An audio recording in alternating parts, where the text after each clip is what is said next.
มึงช่วยเทวะเกือบเร็วกูว่ากูหูแดงได้ว่าเป็นอาตูปบอกมันใส่หมวกมาเร็วอยู่หลังจากกลับบ้านที่งานศพยาถวดเออ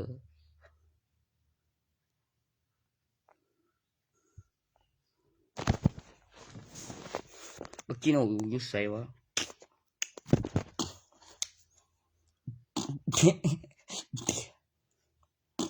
เออก็กูบ่ฮู้เด้กูเลยเช็คอินสถานีตำรวจอำเภอเดชแล้วก็เว้าแบบพยานเป็นตำรวจแล้วเขาให้เฮ็ดหยังน่ะบ่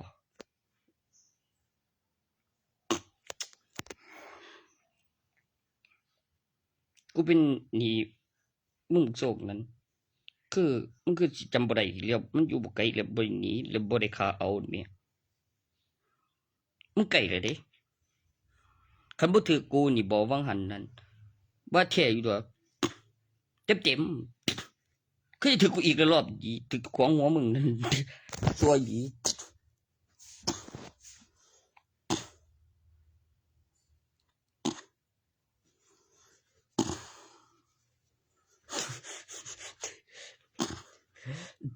โอ้แม่นเว้ยอุ้ยลูกเร็วบ่แม่นแน่มอนมานี่ก่อนมอนมานี่ก่อนมอน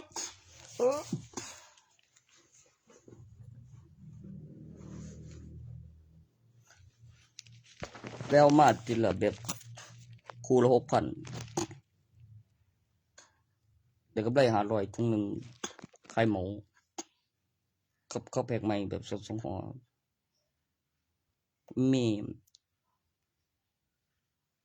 มีตู้ยาเสพติดบ่ครับมีเอกสารมีคนบอกมาตัวมันออกมาเองแล้วเปิดบ่ทันใดใส่วิดีโอแล้วออกมาเห็นเดี๋ยวมีน้ำหนักในกล่องอุปกรณ์สื่อสารโทรศัพท์แล้วเก็บบินวิดีโอเอามาคู6,000กับทุงละ500เป็นกำไรทอทุนบ่บอกบ่มีหนีบาทดอกเฝ้ายาไม่กูเฝ้าเดี๋ยวเบียกบอกแม่งบ่เดี๋ยวเก็บบินวิว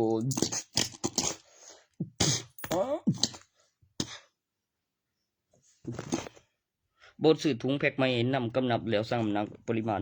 แล้วอุปกรณ์ทางสถานีแล้วสอด2ถุงแล้วขลุ่นทั้งออกให้นำกับเน็บปริมาณเม็ดเอาไว้เป็นแฟชั่นซะทำให้โชว์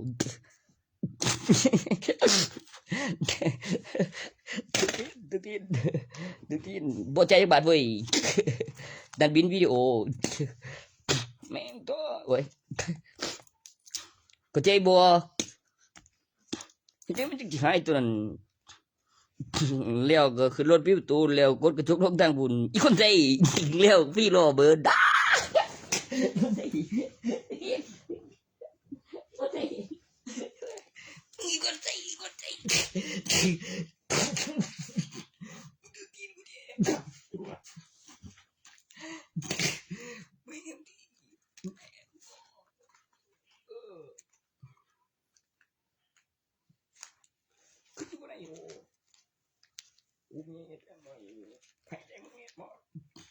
เอา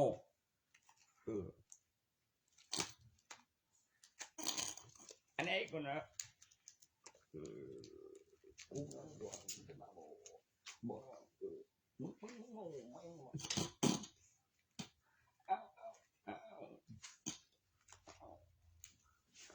บ่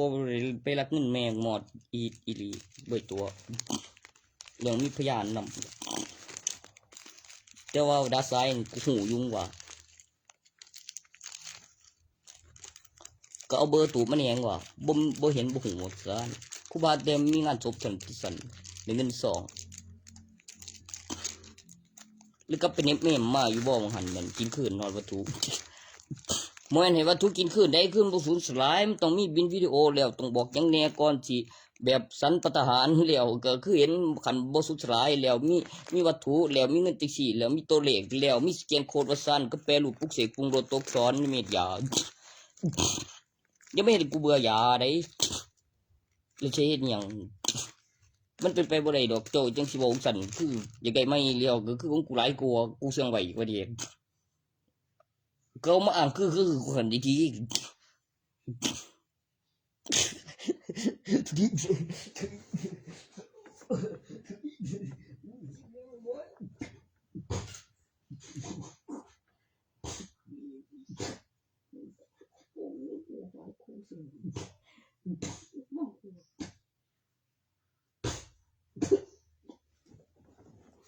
มันบ่ยังดูกูโอ้ยแม่งเอ้ยบักหาตูบ่กูยังโอ้ยบ่เฮ็ดหยังจังมาเลยแม่งเอ้ยเมื่อเปิดตูกูนี่นะบ่บ่เด็กมา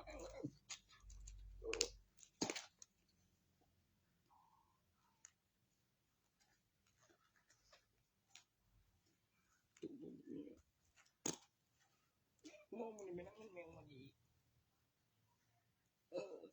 กูเชื่อแล้วเชื่อได้ตัวย่ามเสียบเข้าปากเพิ่นน้ำเนียวัดสันมันบอกบ่เป็นตัวนั้นกันบ่ว่าต้องไปเอามาก่อน2 ถุง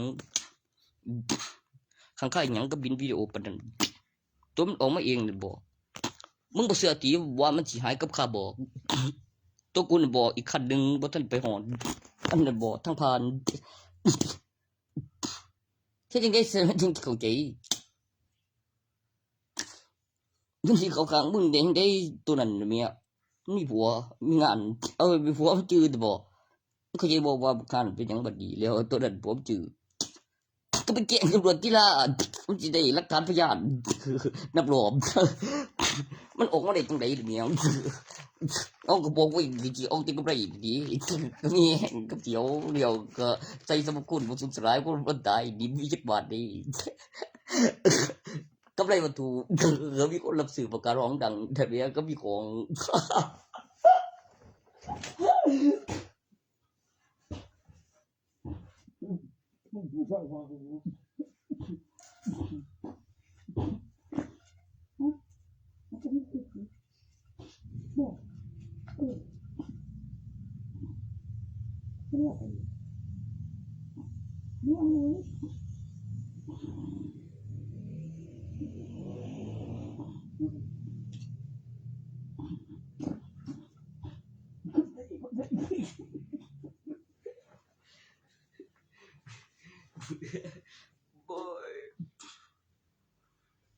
มึงนี่เห็นอยู่บ่ล่ะทุกกูบอกมึงข้าบอกเดี๋ยวมึงไปใส่ต่อน่ะเมียไปได้คันบ่ทันไปแล้วซ่าน่ะบ่บู๊ย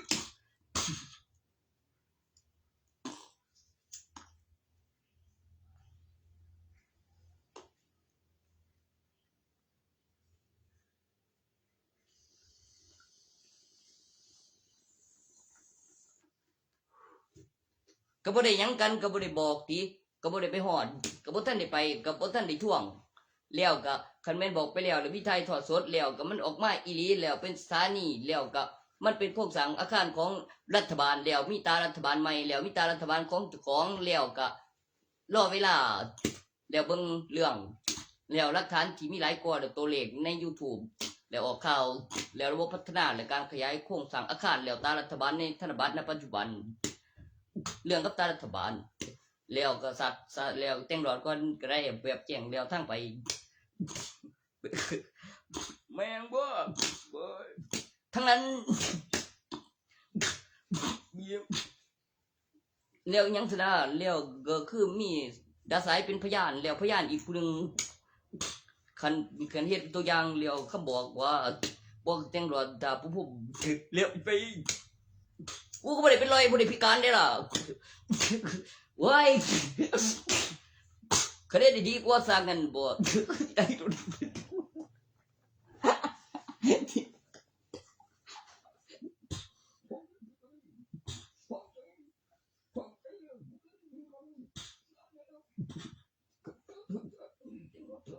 ใจ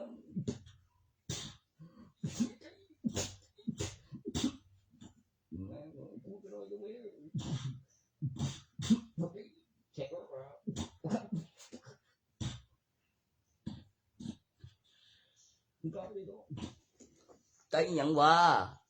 คันมึงให้กูบอดมึงก็ดีบ่ได้มึงก็สิได้ไปฟันใจรถกูก็สิขี่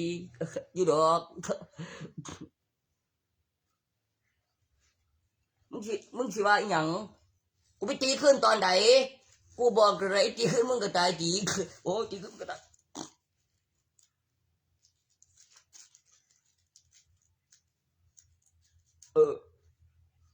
กูจะบ่ได้ไปตีบอลขึ้นเลยได้ตีขึ้นก็ตายเดี๋ยวนี้บ่เพิ่นฮู้อันโอ้ยังก็คือว่าเว้ยคันร้อยว่าคันว่าใหญ่โอ้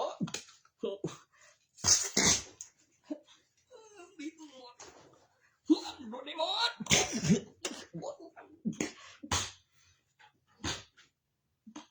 เจ็บบ่ล่ะหมดฮู้อันบ่ย่านเยอะบ้านฮู้อัน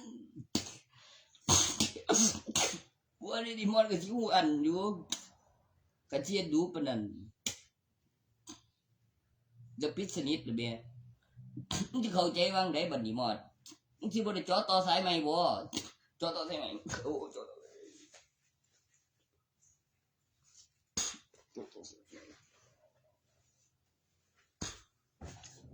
มันเป็นหยังมอดมึงจังสิได้จ่อต่อสายใหม่แล้วกูมาฮอดก่อนแล้วบอกดีๆกูแห้งอยู่ไว้บอก2ทางเบียบปัน2รอบเด้ตอนน้ำแตกบอกว่าความซึ้งก็คือว่าเวกเกี่ยวผู้บอกไว้กับหลักฐานดีกับรัฐบาลก็สิเปิดแบบคือระบบพัฒนาอัตโนมัตินำแล้วแต่งดอนทาแล้วทักไปบึ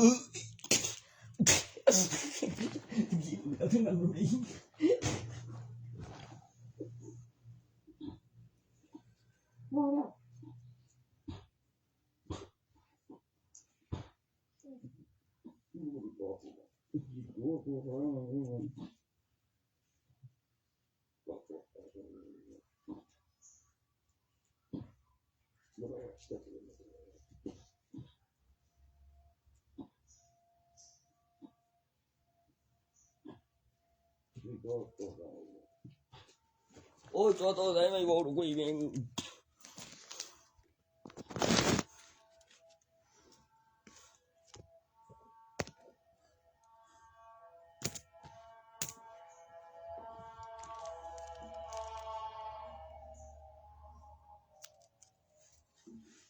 ตัวแม่มึงเฮ็ดดันคือลูกเพิ่นรับเองดอกมันเป็นจังได๋ล่ะ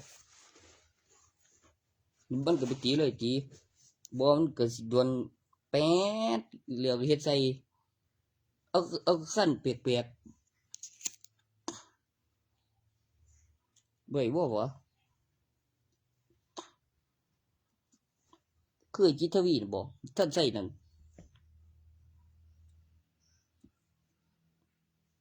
มันเป็นไผวะดิซี่บ่จิตทวีบ่นะกูบ่ได้ไปบอกเราซื้อรถให้นี่ว่าบ่กูอยากได้รถนี่ว่า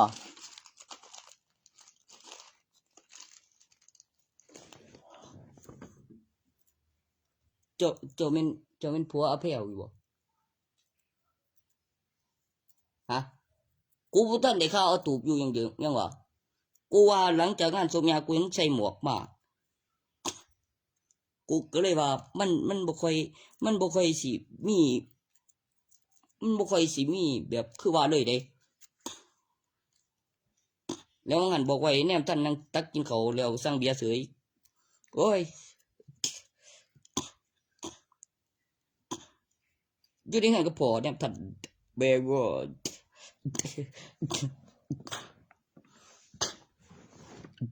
แม่งบ่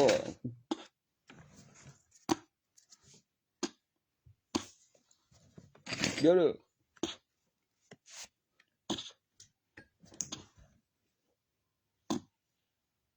กูว่ากูสิหาหยังวะ จักเม็ดเราว่ามึง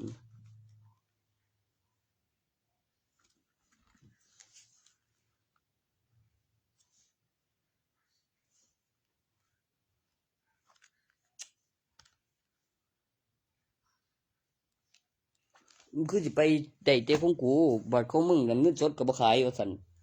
มันบ่มีบ่วะกูคือได้อยู่กับบินวิวตัวเที่ยงมันว่าเองอยู่หน้าหยาก็คือกันกับของจรกูไปเกี่ยวจังว่าตัวนั้นมีน้ำหนักในกล่องจรกับบ่มีน้ำหนักในกล่องจรกับมือเป่าก็อุปกรณ์และพยานแล้วหลักฐานแล้วอุปกรณ์แล้วคนมีชีวิตแล้วบ่ได้ไปพิการหรือมึงบ่เข้าใจบ่ก็คือว่าทำท่าเป็นท่านี่เป็นบ่เป็นดอกบ่เป็นเด้อตัวมันพิการนั่นกูบ่เป็นล่ะแต่คันตั้งจากคันแน่แล้วก็คือได้เงินเดือนคือเก่าแล้วได้แล้วได้มาแล้วได้โดนแล้วคือนั่นแหละบ่ก็อย่างน้อยบ่ก็คือคำนวณเขาเรียกกระตับวัน300มาเดือนแบบคือซื้อเครื่องซักผ้าบ่ก็บ่แม่นเครื่องซักผ้าแบบคือไปซื้อสบู่มาอาบน้ำครับคือสุดน่ะบ่ไปสร้างเดียวมากับบัตรประชาชนได้โกนขึ้นเป็นแม่งแต่กูก็ได้มาแล้วนะบ่เท่าเด้สิเกี่ยวไผเขาบ่ได้ให้มึงเด้เขาตรวจบัตรนับบ่ได้ซื้อนับบ่ได้แม่นเงินเก็บคล้ายๆสังของใหม่นั่นนี่บ่เห็นบ่ติดแอร์ใส่คือได้ขายกำนับคนละแบบเบิดปีก็เก็บแพงไปแล้วมากไปนี่บอกมันก็มีมันคอมพิวเตอร์แล้วใจเองเด้คันมึงถามว่ามีกุญแจหยังแหน่อยู่หั่นก็คือเปิดตู้เอาใส่ใหม่บ่เติมบ่ต้องใส่ใหม่เติม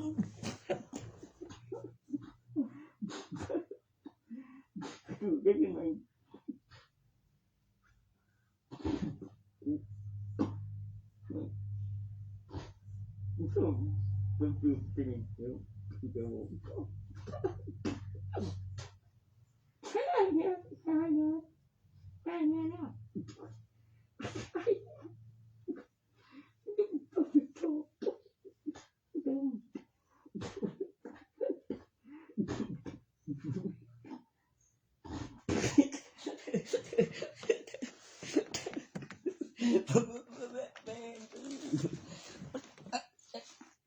ไล่ก่อนอยู่แล้วบ่กำลัง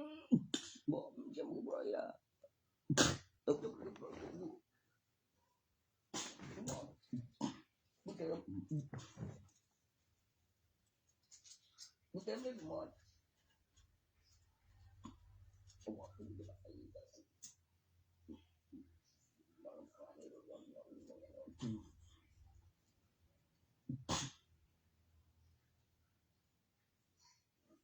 เติม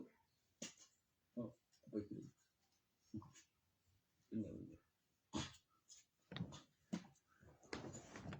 บอมก็ว่ามันได้แล้วของหยองตกขี้เกียจได้เงินสดก็บ่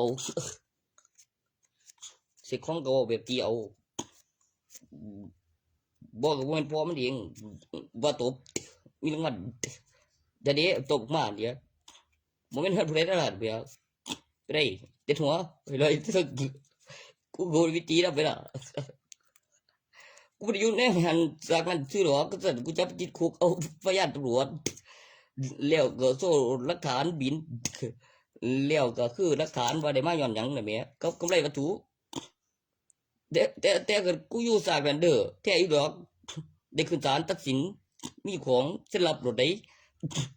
ได้ใบโดยรับอนุญาตอุปกรณ์ยานพาหนะทะเบียนนั่นบ่ทันได้ไปส่วนไผอุ้มไปก็ได้ถึงรถไปยังสิเอาข้ากูหันสอดถึงนำถึงคนขับคักอีเ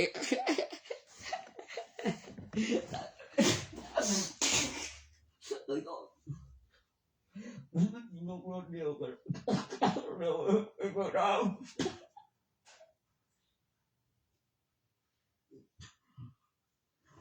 เจอวัตถุวิเศษเป็นยานพาหนะมาจอดในบ้านเองต่อจากวัตถุประกอบเป็นอุปกรณ์ได้มาโดยวัตถุจริงมีกำไรได้มาโดยวัตถุมีกำไร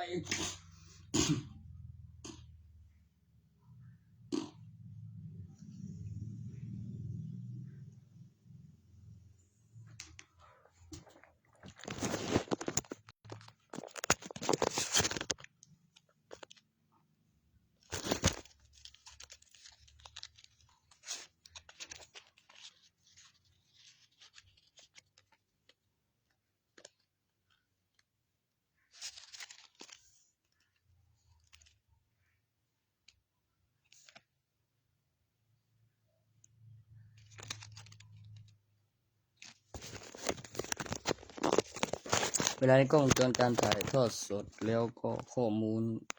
เวลาในกล้องวงจรที่ตรงกันเครื่องที่ของเวลาทุกวินาทีแล้วก็คำอธิบายปฏิทินใกล้ๆจอยุคสมัยพลังงานสำรอง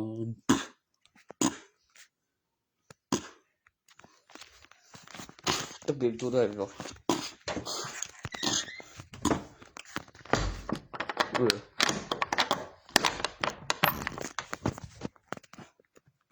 ครับผมห้อย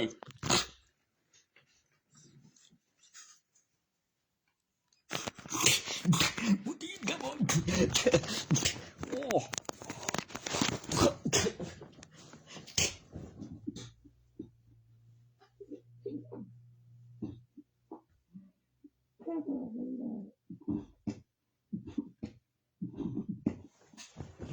บ่แม่นเนาะลูกมึงจังสิบ่โกตีนปานนั้นเดี๋ยวเรื่องลูกกูขึ้นมาหยังล่ะมันเฮ็ดบ่ทันได้ก็บ่ทันได้หยังเดี๋ยวตรงออกมาใหญ่มาถอนบ่ดีๆเฮาเห็นโอ้ยวิแล้วคือซื้อผิดมันไปหลีใส่มันหายตัวนี้ว่าบ่ซ่อนของวัดโทษหาบ่ดอกมันมีลูกตอนใหญ่เลยเฮ็ดอีเสื้อถือกับออกมานำเลี้ยวก็บ่ตายก็เปิดงานเลี้ยวก็มีค่าแรงเลี้ยวก็มีทุนระเบียงมันก็เลยมีสุดมันก็มีหลักฐานอีกนึงมันก็ใหญ่ทั่วแล้วมันมีว่าหยังก็บ่หยังแต่บ่แม่นกูเสียมนะบ่เลี้ยวเปลี่ยนทรงอยู่หั่นเพิ่นก็บ่มักสัตว์เลี้ยงคือเลี้ยงหมาเว้ย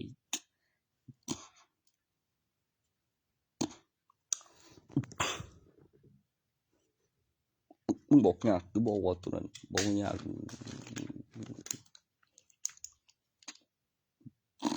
ตัวเสือขึ้นมานั่นบ่ดีคือบ่ฮู้อีมันเป็นไผเร็วมันอยากว่าจะคงสิเห็นหยังนำตุกมันย่านเขาว่าพยานตัวบ่ในงานแล้วความสึกนี่จำนะแม่กว่ากูค้าละคันเวลาของจรประกอบอุปกรณ์แล้วละคันจันแล้วก็บินปีถ้ามันบ่ท่าบ่แท้แล้วเห็นเบิ่งนี่แม่ให้ได้เห็นก่อนแล้วปีหน้าแล้วปีทางแล้วปีหน้าแล้วมากกว่า10ปีอยู่ดอกคันนับเป็นปีเดี๋ยวมีเบิ่งมึงตื้อโอ้ยกูสิเฮ็ดแนวใดดีวะกูคือบ่ได้สิเองวะมึงสิมาย้านว่าสิมีคนสิก่อนอีหยังวะเนี่ยเดี๋ยวก็มีรถผีคือสิดีแท้กูน่าบ่ได้ไกลกันหน้าคอมบานโหมันสิจัดงานบ่ดอกตัวจัดงานเชื่อถือวันที่ทองทุกไปอยู่คนละบ้านใบทะเบียนบ้านกี่บ่กูขอบัตรประชาชนคือรูปเลขบัตรบ่คือไปหามซ้ำกันอยู่ถึงอีกมีบัญชีใบทะเบียนบ้านซื้อผู้เดียวโซใบบัตรประชาชนเลขจักบ่มีไผใจมีแต่ที่สุรกระตอนบ่ได้มักไปแย่งกูของนำได้ผมมาก่อน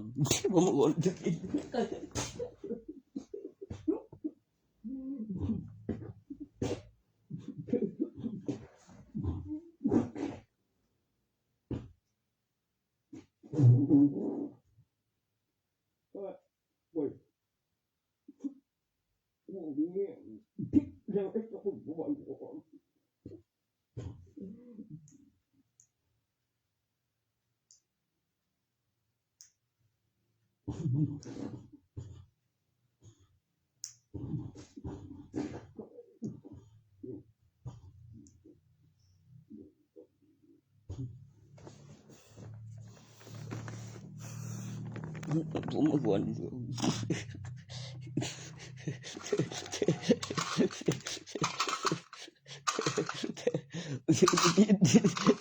แม่กู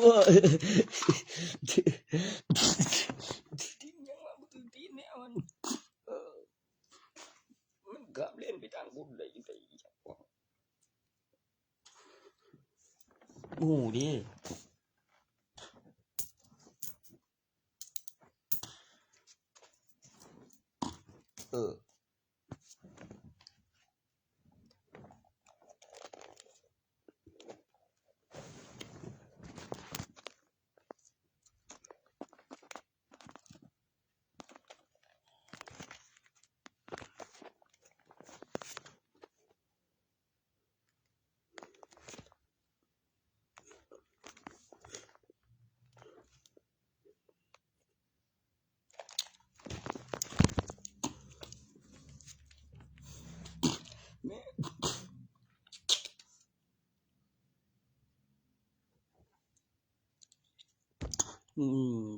นึกทันวัตถุเสียงที่มืดบนแน่ดวงเธอเบิดตัวแล้วถ่ายทอดสดชิวไป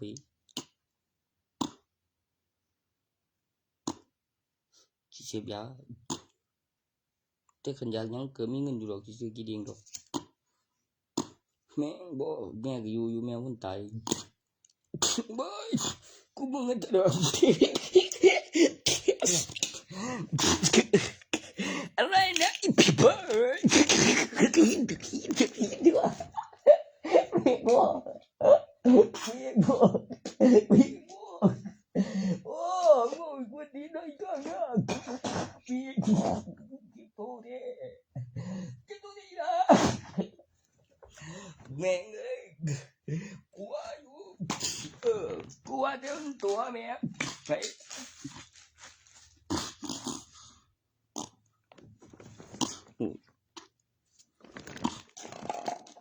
อ้าวคอยไม่ได้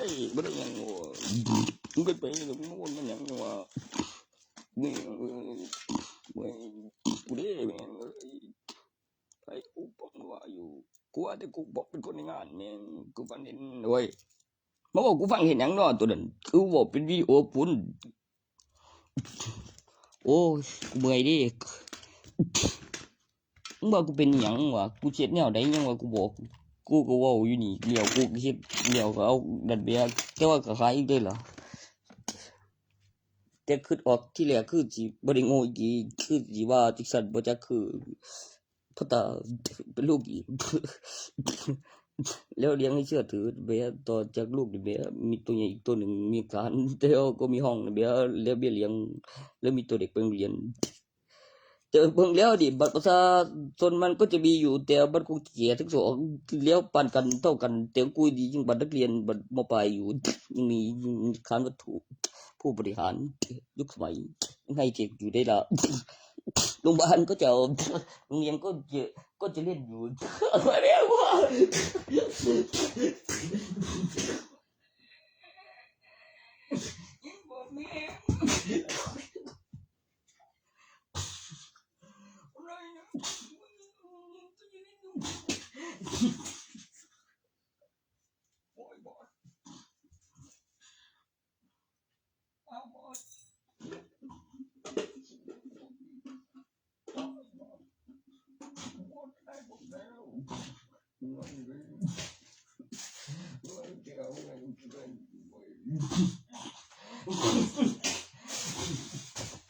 เดี๋ยวไม่ได้เล่นเฉยๆเล่นแล้วต้องได้ดีเด็กเรียนเขียงแล้วมันดีแล้วประโยชน์ที่ได้เล่นแล้วก็ข้อมูลเก็บหลักฐานแล้วประสบการณ์แล้วก็สังเกตโปรแกรมการทำงานของแอปพลิเคชันเกมออนไลน์แล้วมีการจดจำการพัฒนาแล้วค่าน้ำค่าไฟ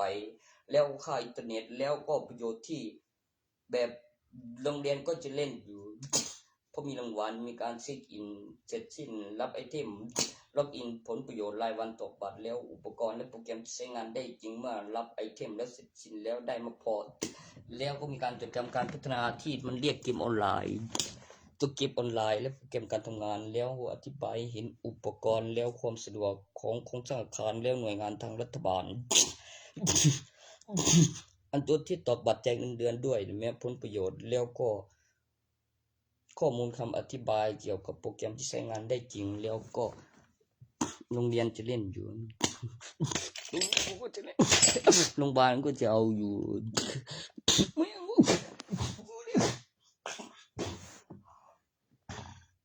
โอ้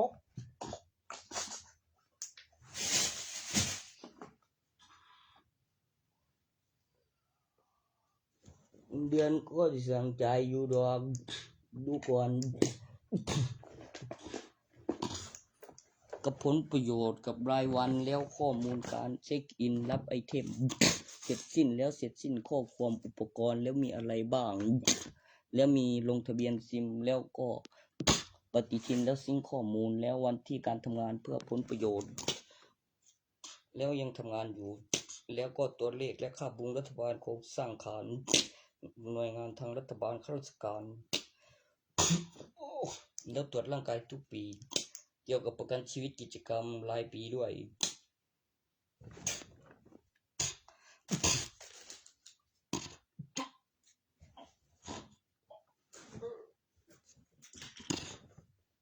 ล้องวงจรที่บ้านอยู่แล้วของบ้านนั่นทางเข้าทางออกแล้วถ้าไปติดหน้าห้องอีกโอ้ย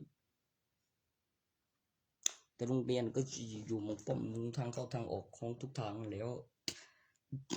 ปิดกำแพงเข้าๆอีกพุ่นล่ะมีทางเข้าทางออกกี่ทางโรงเรียนในตึกส่องเห็นพุ่นบ่เติมไฟบันทึกหลักฐานข่าวโรงเรียนได้แบบกระพริบในจอทีวีมีใครเปิดไฟอยู่ตึกบ่วะ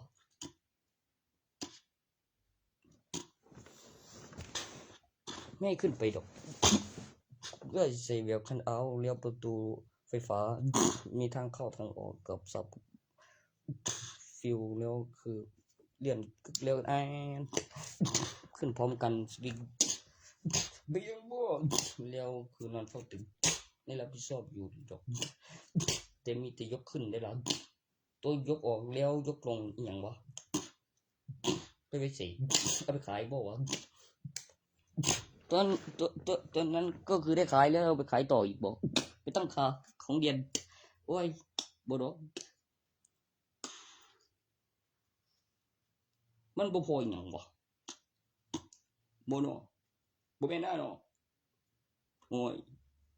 มันถึงของมันบ่ได้เรียนคือเขามันคิดนึงเรียนเฉยนั่นมันก็ว่าอยู่ก็คิดแม่ให้สิให้เพิ่นบ่จ้ะแล้วไว้แล้วเรื่องแล้วทุนเท่าไหร่เบี้ยคนเคยเห็นไว้ได้บ้า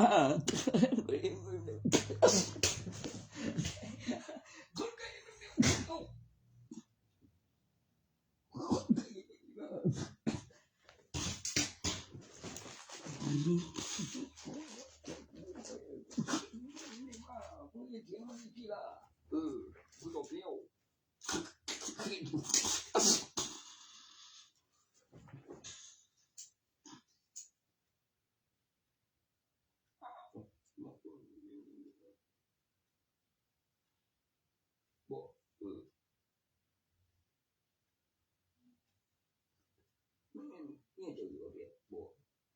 ว่า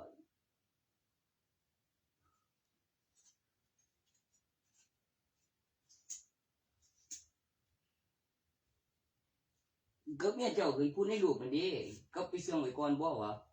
บ่ก็ตีแล้วก็ไล่หนีบ่บางมื้อก็คือว่าเว้ยกระเทยก็บ่เหลือฟาดเดียบว้าย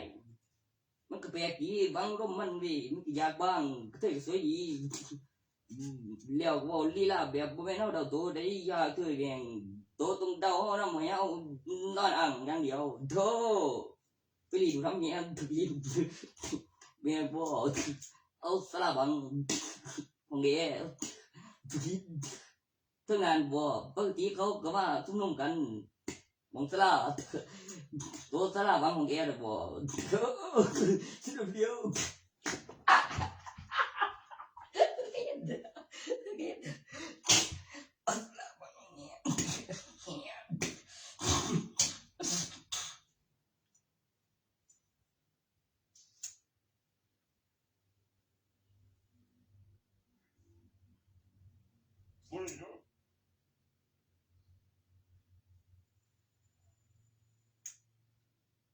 บ่ได้ยังก็เลยว่าเด้อ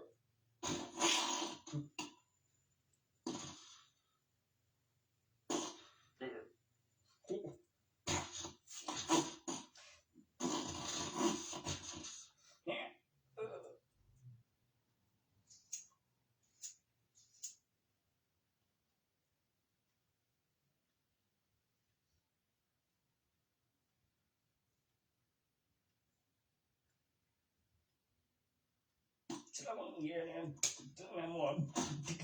Tô nem lá, sou do meu. Só do meu mesmo. Bora, oi, mesmo, bora. Anh mi tay chỉ đòn.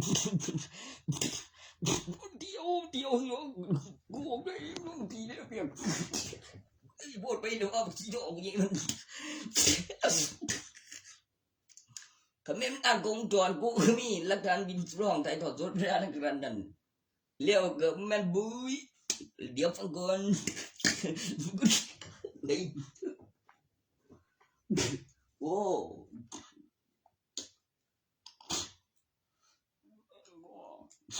แม่นเป็นครับได้สิมันเฮ็ดดีๆอ่างสิว่าเป็นหลักฐานวัตถุบินบ่เป็นภูเขาบ่ได้มันเป็นรอยภูเขาคันมันตายบ่อันตัวโกดูกก็มีอยู่ได้เบิ่งเลยเขาไม่เบอร์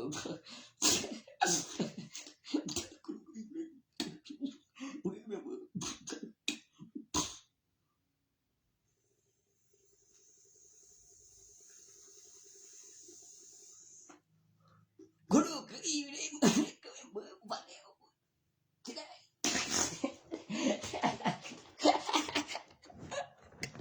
แต่เอิ้นว่าถ้าแล้วอ้างอย่างเดียวบ่คือมีใบทะเบียนบ้านมีเบอร์บ้านอีกต่างหากแล้วที่ร้านส่งโอ้เขาอุโมงค์แล้วโพในห้องแล้วฟื้นแล้วออกจากตาดันแบบเมื่อโตเรื่องไหนตัวก่อนเดียวข้าวเดียวครึ่งนึง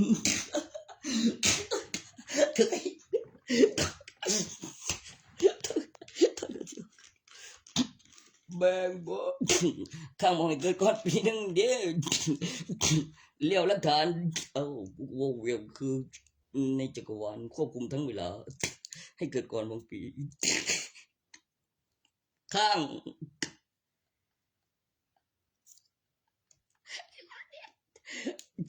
เชื่ออังคาเรื่องดูมันฟังโอ๊ยเขียกูบรีดูรำเอาสาวดิกูสอบเคย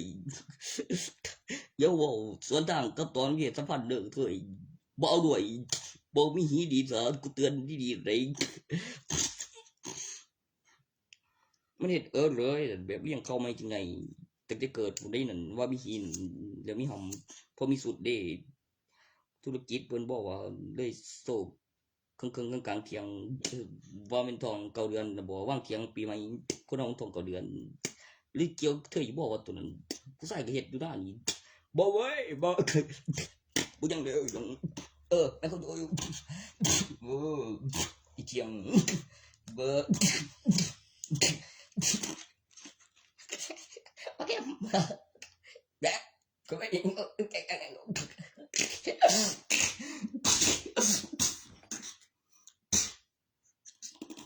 หรือรออีว่าสิยืนกลัวกะสิขาดกินเองลองเจ็บควบตาด้วยเว้ยสาเหตุแล้วว่ามึงตาคือได้น่ะเบียไว้จังได๋คือเป็นโตแล้วอีกระเทยเอ้ยบ่ง่ายคือว่าต่อยก่อนกินขึ้นเบิ่งตอนเป็นตาบ่นั่นเด้ก็นิดเดียวข้าวเดียวตัวนี้กูบ่จังได๋เนาะมันคือเป็นช่วงนั้นมันก็สินักเลงเกินไปบ่อ้างก็กินว่าสิยืนบ่นั่นบ่ข้าวเดียวมันนั่งแค่ที่ปรับตัวไปตอนโดดสักนั้นคันเดืออยากชิมอยากเนื้อเนี่ยบ่โอเคมึงก็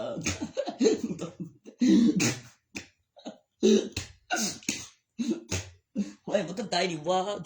บ่ง่ายดิเว้ยเธอเองในคู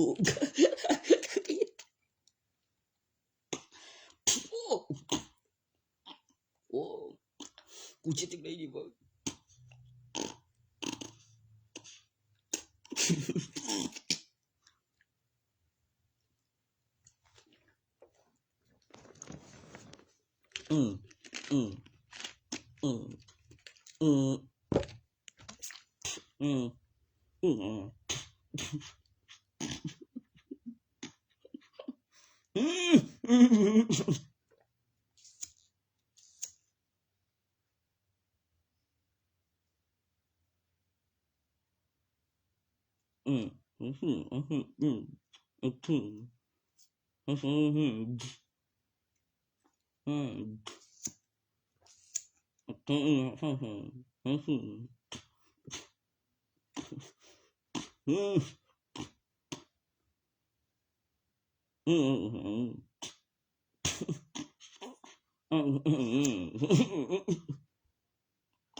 คือเป็นเดียวนะบอดมันจะกดตีนเลยมันเคยบอกดีๆเนี่ยบอกคือเก็บมาเนี่ยบักหาวิกินไปตึงยันเว้ยเนาะบ่มีไปได้ดอกในช่วงนี้แต่ลูกปูนนั่นบ่เป็นไรเลี้ยวฟื้นเลี้ยวใส่โบราณเลี้ยวก็นั่นร้านมาเฮ็ดปูคันฮอดสั่งตอนใดบ่มีหลักฐานมีใบทะเบียนบ้านมีเบอร์บ้านเลี้ยวก็ที่ขั้นตอนเดี๋ยวมันว่ากันจังได๋เนี่ยเดี๋ยวสาวเอาบ่ได้แค่อีกครั้งตอนก่อนเสียวเข้าเดี๋ยวขึ้นนึงงงดีโอ้ยสิมีหลักฐานปานนั้นว่าแยกร่างได้ถึง3ชั่วโมงเป็นหยังเอามันโมเมนต์เกินไปดิพอดีน้องทีนี้โอ้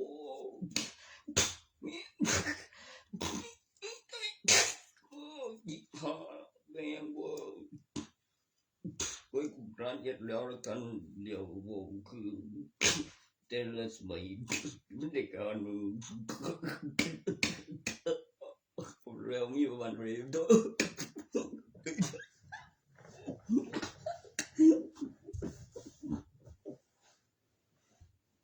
จริงนะฉันคิดเลย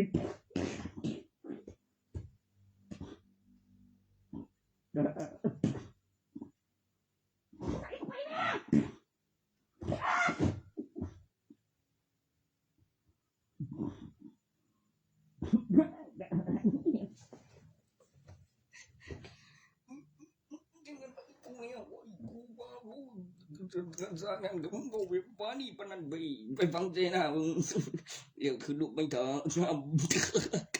จิกปวดน้ำไหลกูโอ้แม่งเฮ้ยเว้ยเดี๋ยวไซตานคือราคาเบิ่งได้ตัวสุกเทียเลยเตรียมมองแล้วบ่มีดอกบ่ขาดทุนเย็นที่ขาดทุนเด้อแบบลงทุนบ่ไหวเหลือกำไรก็มามองว่างตากับตัวสุกเทียบ่เลี้ยวคือรูปน้ำไหลกันเป็นได้บ่อีกบ่ครับตัวสุกแล้วเต็มบ่ได้ว่าจะเอาไปขายดิสิใช้ทานนี่คือราคาแพงนี่ตั้งแต่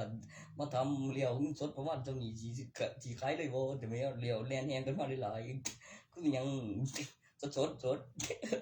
เด้อสดเว้ย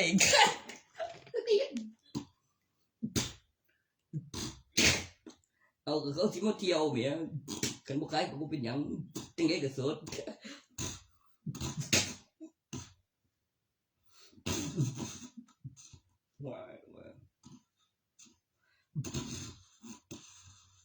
สดไม่สด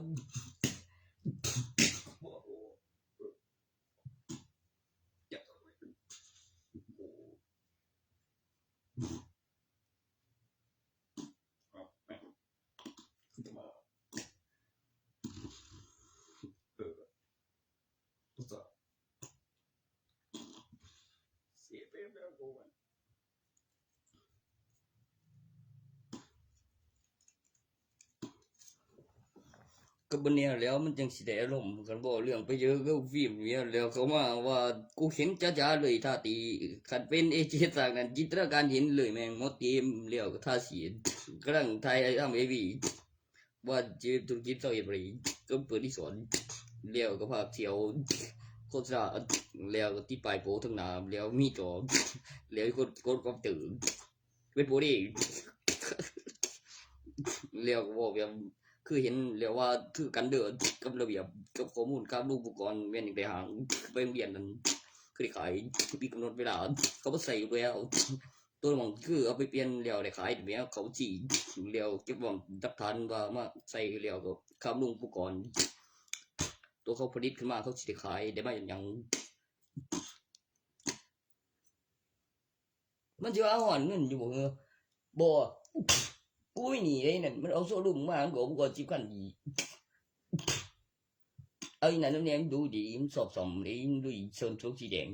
เยอะดูสีแดง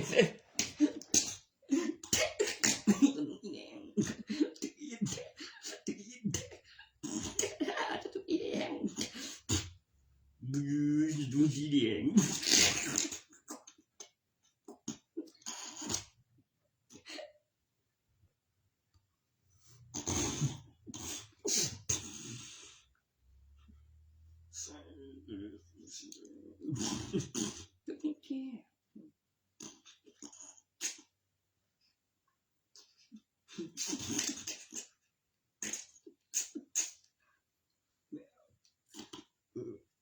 โอ้มันตาโอ้เป็นอะไรกันกูดูเลยโอ้เอาไปนอนเนี่ยช่างกว่าเจ๊ดิแกที่นั่งตรงนั้นที่ได้กินมึงยังมึงแม่งจะได้ยังสิมึงตามมึงตอนสักกินไปสักคนบ่อยจำบ่นั่นบ่มีไปตอน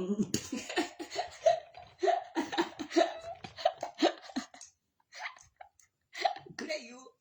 มึงตา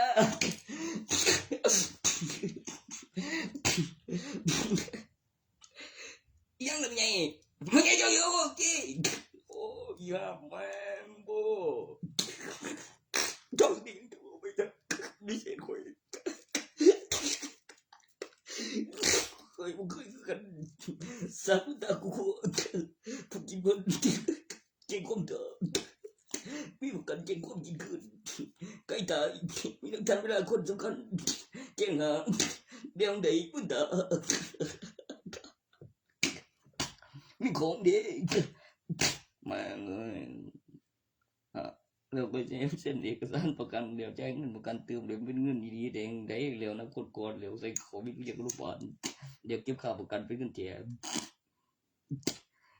ถ้าประจำจะลูกบี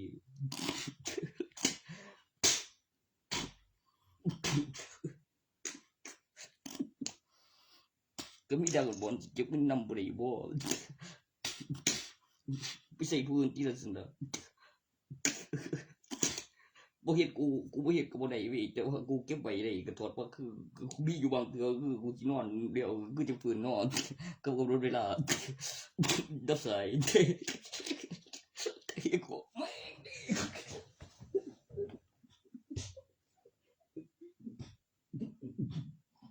ไม่อยู่นี่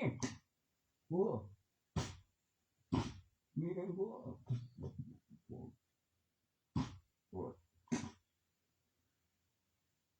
อยู่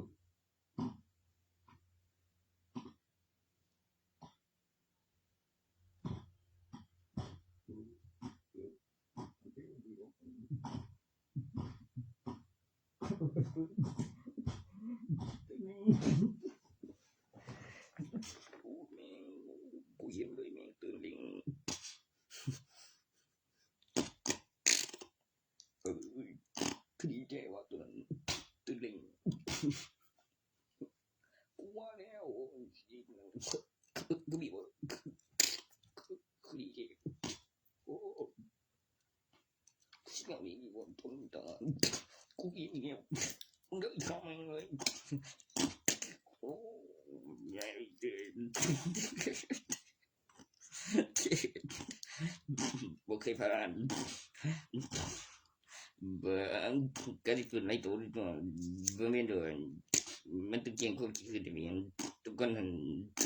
chơi gì đều kinh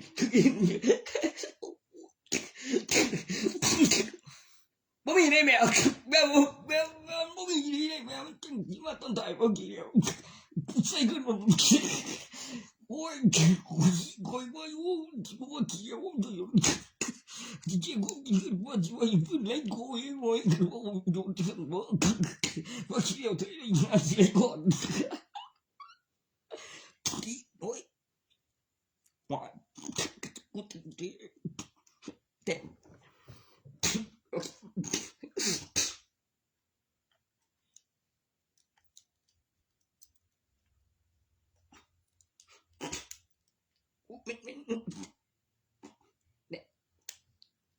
mình chiều đến điệu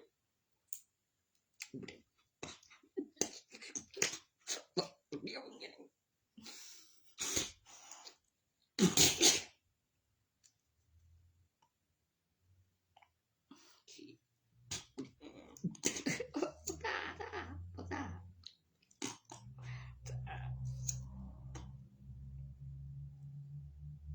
đúng không thì đó thao giải rồi biết bao nhiêu rồi bọn cái gì đó thao giải cái chứng người cũng có ai vô cháu bố miมันgìเจ้าคือสิหูเรื่องหอดปิดปากตัวนั้นบอกว่าโอ้แม่นอยู่กูเบิ่ง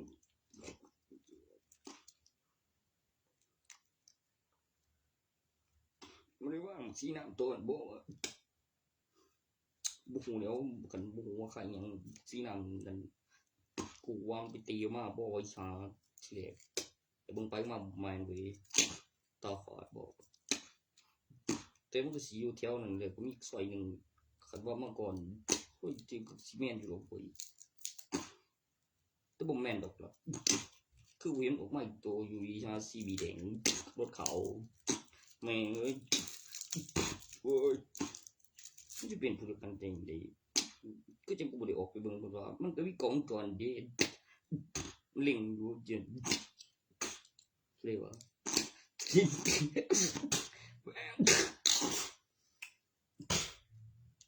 แล้วมันย่างไปใส่วะ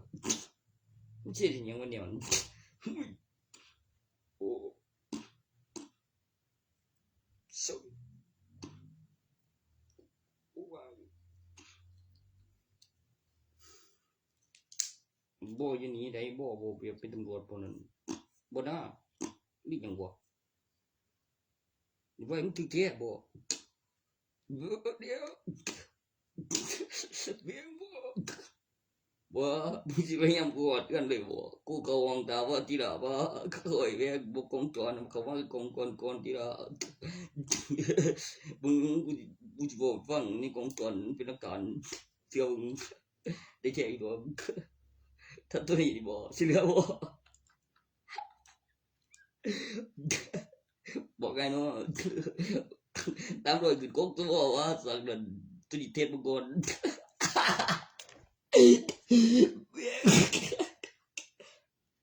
เจ้าเย่กูตายดีมากเลยเดี๋ยวกูจะนอนตายเลยตายอย่าโตบดลบเลยบดลบเลยไอ้ท่าเอาเนี่ยบอก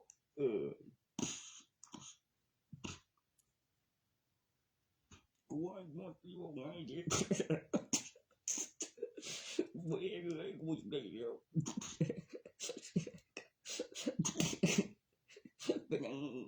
มีแม่ยงยงไม่สีมัน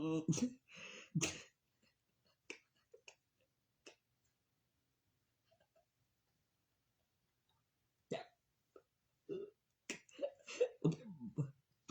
จงอย่างนี้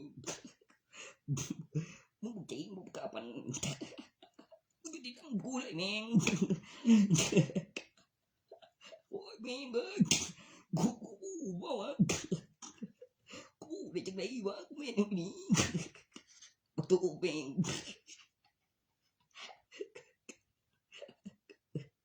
บอลบังเงินปนั้นกูอายุแม่งอยู่มึงจะมันใส่หมวกแล้วจะงานสมญาถวนกูเบิ่งเลี้ยวนี่มึงจะถูกหน้านี่บอกกูขึ้นออกเที่ยวกูอายุมันเกินบักเทียมเมียจำตั้งในไอ้เนี่ยเมียกูอายุต้องหูอีบอกคอยบอกไปคือคอยมีความลับคอยมีสถานการณ์หลายคนคอยว่าตายเหือนคอยสารภาพอยู่ว่าสิโดนเนี่ยกันเป็นสารภาพเป็นปีคือสิบวันศาสตร์เดียวศาสตร์อีกคือนับปีต้องเป็นหลักฐานบอกถวายตัวรถวันนี้ตรวจไปทะเบียนบ้านข้าวของซื้อบ้านหลักฐานเวลาเก็บวิดีโอบินสำรอง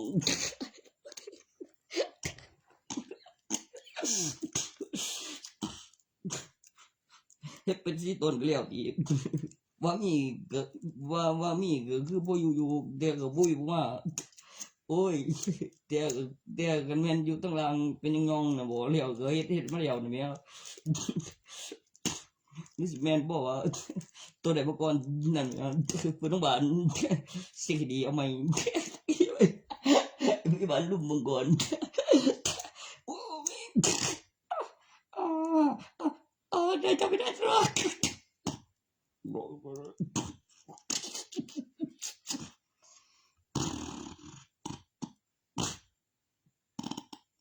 จะกระโดดมาแล้วเตรียมคุดกับบนไตไงใจยันอยู่หลังมึงตาข้าพเจ้าฟื้นทั้งเตียงย้อนทั้งดวงลงในไงใจมีวัดเป็นบินสำรองเฮ็ดเป็นเฮ็ดเองล้างบ้าน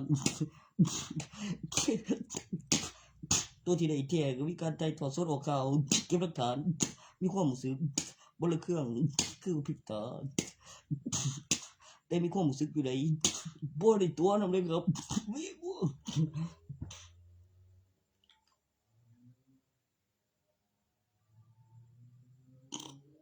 เดี๋ยวพวกตัว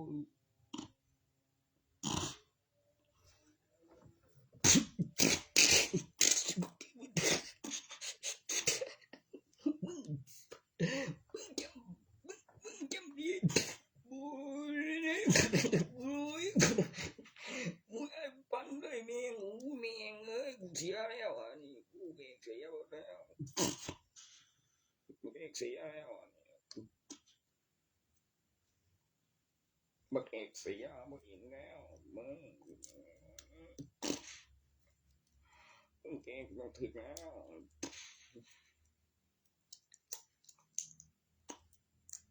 พวกเขาใจบ่มาเคยบันดาเลยว่าอีตุ้งด้วยมันง่าย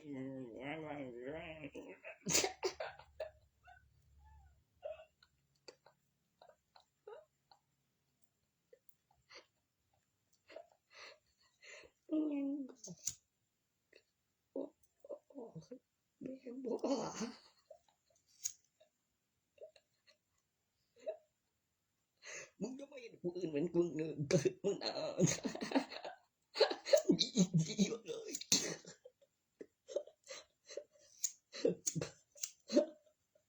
โอ้แม่นได้ทำเปียกโคเลยแม่ง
เป็นยังแต่เรื่องนี้ว่ะก็มีสมุดกับคาโกสมุดต้องขูดบ่เครื่องไม้ในโครงสร้างตรงนี้ร่องรอยเดี๋ยวสิ่งที่ต้องการหนึ่งมืออื่นได้เดี๋ยวพริบตาบ่มเที่ยงก็เบิ่งเวลาก็เล่นโทรศัพท์อยู่เดี๋ยวเปิดเครื่องไม้บูเดียวบ่แปลกใจมันได้ก็บ่เหลือก็หูอยู่ทุกกายจากนั้นมาว่าเฮ็ดได้จังได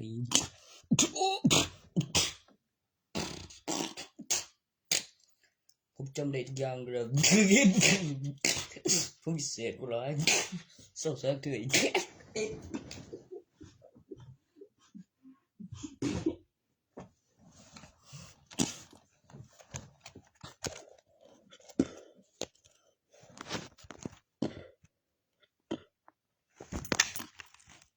กูหาอยู่แม่งวิญญาณกำลังสิลูกมีที่น้ำหนักกูไผนี่บ่กูพ่อมึงแม่นด้วยเดี๋ยวสูตรก็ไม่ทางเขาทางออกทางเดียวมึงลูกจะตบหยังด้วยบุจิตรการถึงสร้างหนังสือสากเดือวิญญาณบ่ยอมตายสิคนลูกใหม่ดูเนี่ยบ่มีหมองหัวมีการเจริญเติบโตกับกำหนดเวลาเรียกเจอข้าบ่าวแต่งเปิดกับขาบทนิกปลอดภัยในห้องเด็บสูตรรู้สองผู้เดียวแม่มีเมียแล้วสุคนตัวนี้เฮ้ยทองไงตัวนี้โอ้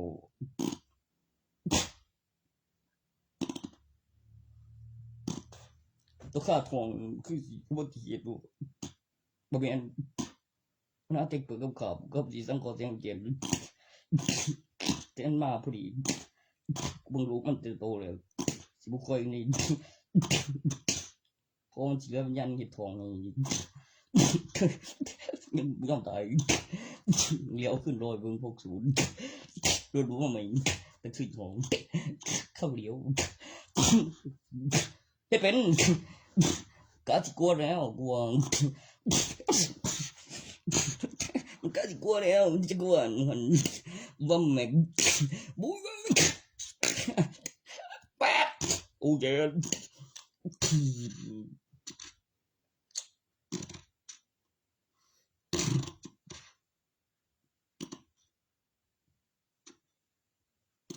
บ่แม่นบ่นั่นเครื่องแม่นมันเหลือวิญญาณตรงนี้อีแง่นั่นแท้โอ้เหลือวิญญาณตรงนี้โอ้มันว่าเนื้อกระดูกบ่อนนั้นเหลือแกนเหลือในปลุกถึงวิญญาณมาสมกันพอดีความสมาธิมีคนดวงบ่คือเขาบันไดแบบเวียงออกทั้งข้างเป็นกำไรแสนที่ปกติตัวนั้นบ่แฟชั่นแฟนซีคันโดนไปสิให้เสื้อแม่งเบิ่งดูนี่มันยังบ่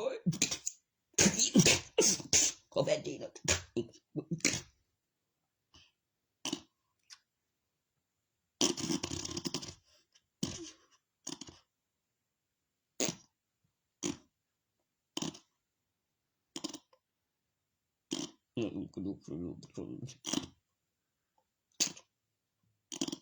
โอ้ย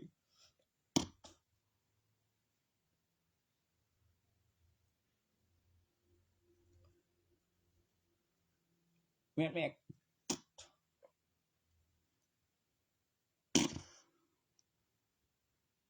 บักขาแม่ทางออกทางเขาทางเดียวเลยมีสะพานข้ามมีอย่างโง่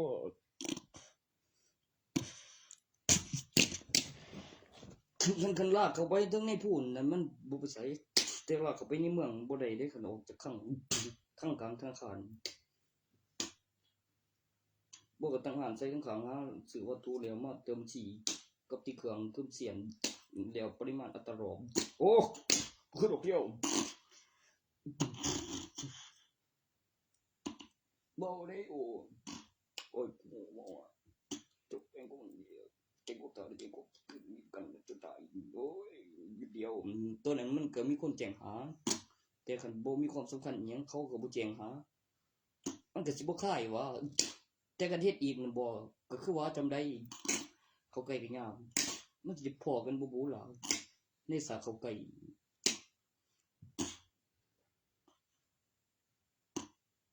จังซั่น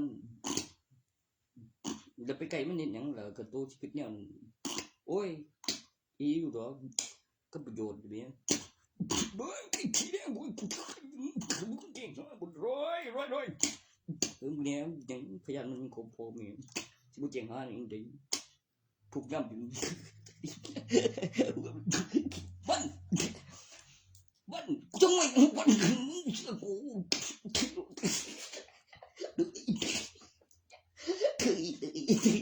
เด็กบุเด็กบุเกิดไปเกิดไปไม่เลยโอ้ยแล้วมัน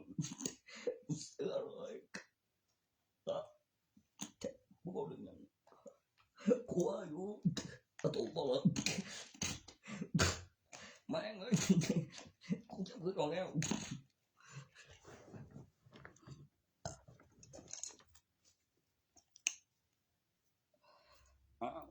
กูจะcái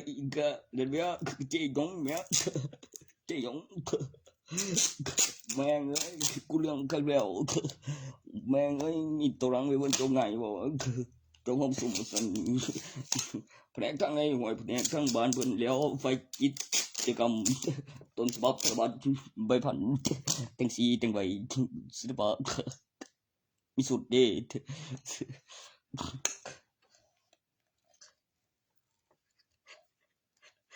cứเดือนก็สิเอาสันห้านก็สิตั้งโฟบ้านก็อยู่บ่ไกลโรงเรียนบ่เฮ็ดก็บ่ได้คันได้บอกโอ้ยบ่ยังเว้ย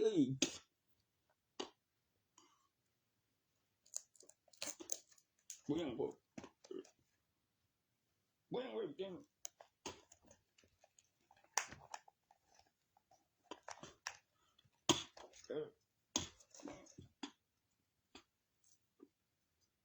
เอาเจ็บแม่เดี๋ยว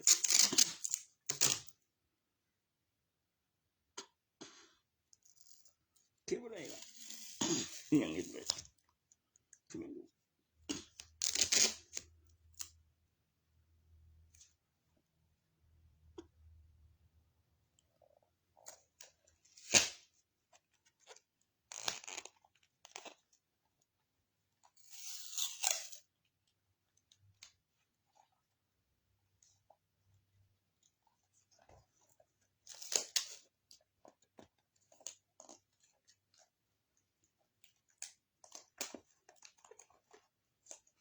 ได้อยู่ล่ะแม่ก็บ่ตีเสือยังนั่น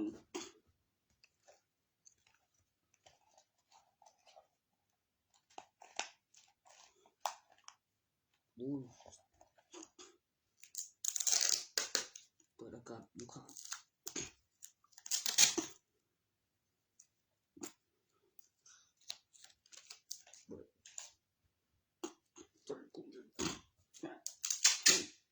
ด้วยตัวบอกกูว่า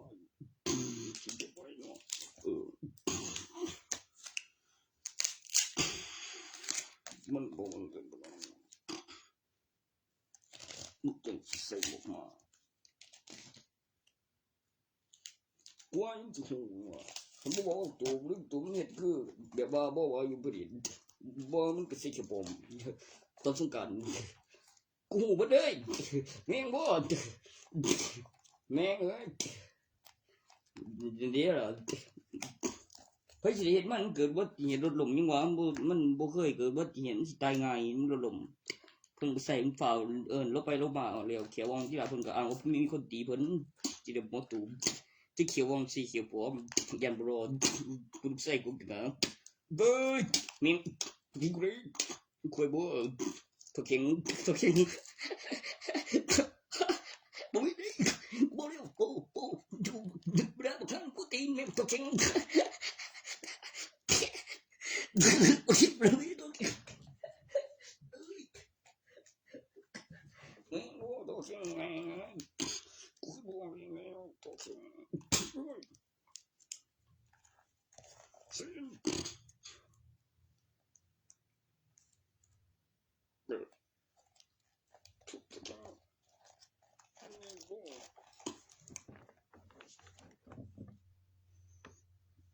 แม่นว่าว่าหยัง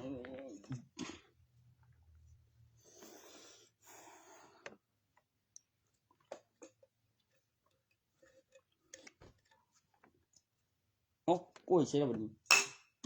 โอ้ยจริงสิเองคือของผมลุงมองว่าง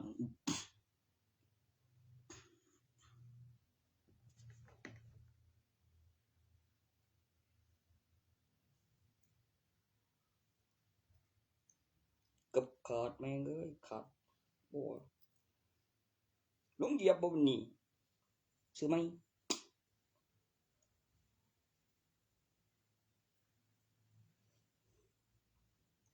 บ่แม่นคือสิกันใหม่ๆเด้คือนอนกอดกันซื่อๆน่ะแม่บ่แม่นนอนกอดกันซื่อ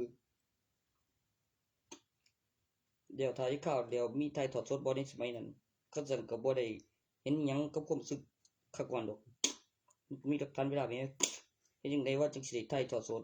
โอ้ยมันก็มีกล้องวงจรเวลาที่กล้องวงจรตรงกันแล้วบอกไว้ก่อนแล้วก็เป็นอุปกรณ์ยานพาหนะแล้วมีพยานบ้านการใช้งานของแต่ละอุปกรณ์วันที่เข้าการรักษามันเป็นพยานแล้วมีวันที่เวลาตัวมื้ออื่นแล้วได้แม่หรือเป็นมื้ออื่นอีเดี๋ยวสิโรงบาลมันสิเป็นไปบ่ได้แนวใดมันต้องเป็นแบบบอกหันครับมันพยานพยาบาลแนบข้างบ่ตัวมื้อใดเปิดห้องเข้ามาบ่เจอออกไปก่อนโอ้ยกลับบ้านกูไอ้โอ้นั่นสิมาหูมาเห็นนำหยังหลายกว่านั่นบ่มันคิดก่อนเว้ยเจ้อโอ้บ่สิค่อยมึงคนเหยียบหัวกูไกลๆยงบ่ติกูดี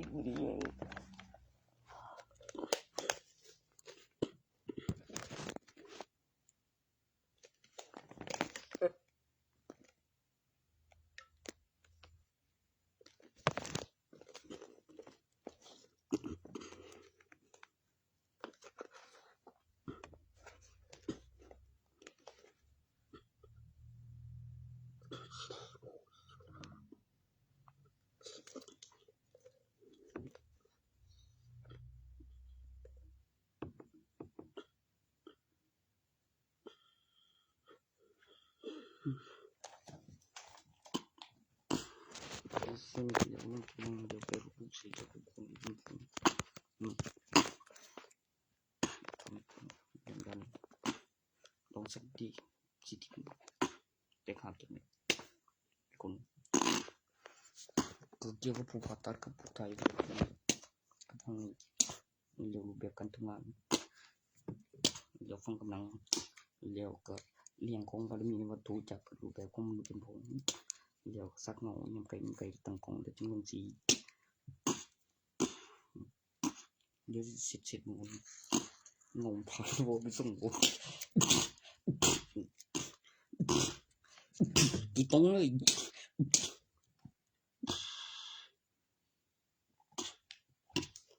โบแม่งโบ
ปัญหารัฐบาลเป็นประกันก็ปัญหารัฐบาลประกันนี่ว่าตัวงาน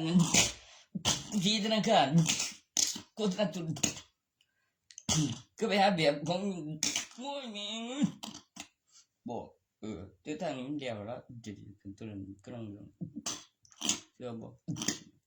ที่ไปเชียงกุยบน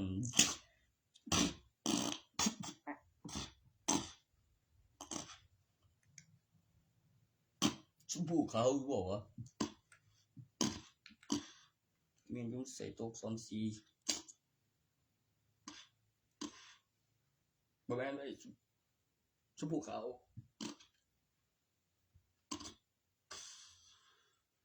ชมพูแสงบ่ออมสินโอ้ต้องชื่อธนาคารครับ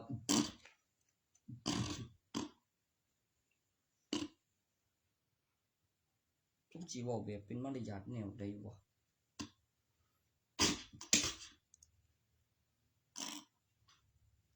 แล้วก็มามันมีหลายปานใดแล้วมันเฮ็ดกันจังได๋นี่คือจังบ่ไปเฝ้าเองหรือมันบ่ให้บ่วะ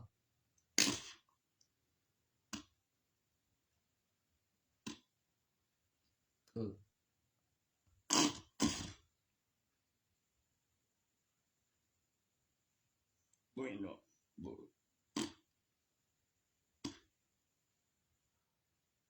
ได้เดียวบ่เห็นบ่ยัง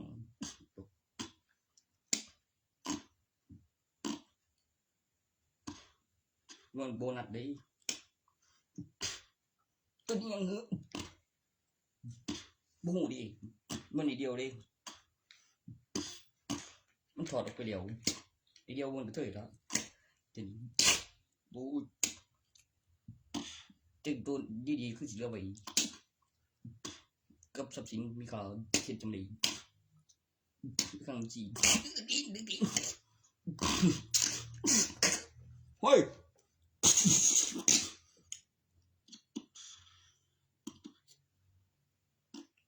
เดี๋ยวก็คือว่าไปปัญหาแล้วสู้เอกสารกันแล้วผมคือว่าอยู่ดีไทยต่อสดแล้วก็บ่ได้เฮ็ดความลับเด้ก็เฮ็ดเบิ่งบ่แม่นไปดีคุยเด้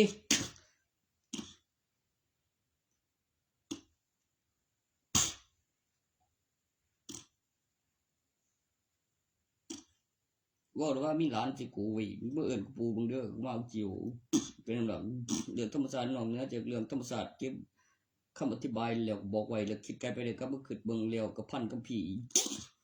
แล้วก็พายแล้วจัดเรื่องแล้วเรื่องแล้วจึงไปแล้วเปิดทางป่าไล่ไฟกระแสงสีทองแล้วก็อุปกรณ์วัตถุไม้หมองบ่ได้เสียต่อจากกับไล่สายไปนำวัตถุอุปกรณ์ปูแล้วแม่งบ่อันเชิญประตูบายปูนี่ปุ๊กเช็คไว้นี่ครับปุ๊กเช็คไว้นี่น้ำเว้ยโอเคได้ก็เตรียมตัวเร็วเลย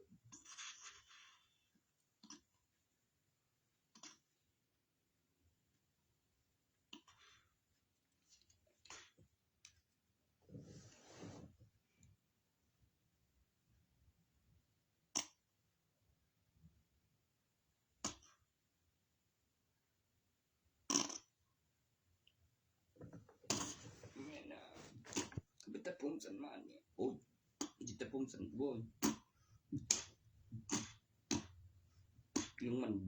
หอนบ่วะเรื่องอารมณ์เรื่องจิตผมสันบ่อยๆบอกก็มีกิจกรรมทานมาแม่เอ้ยโอ้ยกูบ่กลัวอยู่ถึงเรียนประมาณสิโรงเรียนก็ต้องจุ่มกิจกรรมโอ้ยตัวตายมีบ่จักคือว่านั่นมึงตาบ่มีคู่Baby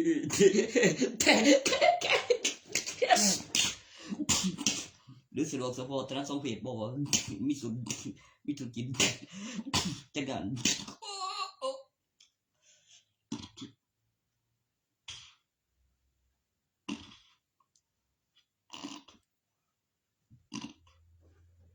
บ่ตัวมีงานดาราบ่ดาราไอ้มันนึงบ่ต้องขายประกันชีวิตขั้นตอนถัดไปคือกิจกรรมรายปีแล้วเฮ็ดเบิ่งก่อนเฮ็ดให้อยู่ของเดี๋ยวกลับไปคิดเบิ่งแล้วก็คือบ่ตายวะแต่บ่ตายแล้วมีตำแหน่งเขตเพิ่นหยัง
คือดีๆอยู่อ่ะจะก็คิดมีมันจะอยู่สะพานเหรอเดี๋ยวก็ไปหาเงินซื้อก็บ่ไปเจียวเดี๋ยวขี้กูยังเก่งกูคือกูตาสบายเป็นคนหูมันสิไปอาบอยู่สะพานอยู่ไฟอย่างไดอันปัดเก่าจนหมองอาบดำน้ำกันแม่นคือมีหม่องเด้อมันก็สิเอาขึ้นจิรอนลงทนง่ายหัวว่าอยู่สะพานจนเป็นท่อนนี่บัดก็จะผิดที่ถึงเขียนมันบ่รวยมีของจันทวีอยู่บ้านคือซื้อกินหมดก็ไม่ได้จังหาคนคืนนี้ไฟเตะเป็นไปต้องเอาน้ำตักออกคนเดียวน้ำปู